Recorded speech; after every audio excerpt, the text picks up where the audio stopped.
Bola puli olishda va moddiy yordam olishda mahallaga borib ariza berishdan charchadingizmi? Keling, men sizga shuni bepul onlayn ravishda ariza berishni o'rgataman.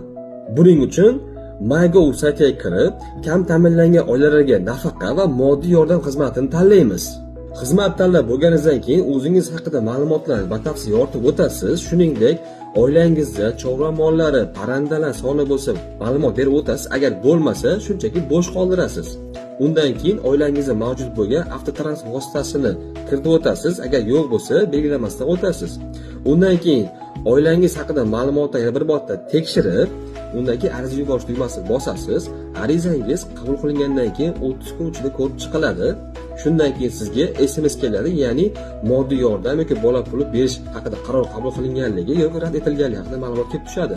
Mana oson yo'lni o'rganib oldik. Bundan keyin mahallaga borib, hujjatlar yig'ib, ariza topshirishga hech qanaqa hojat yo'q. Arizani onlayn ravishda o'zingiz kiriting.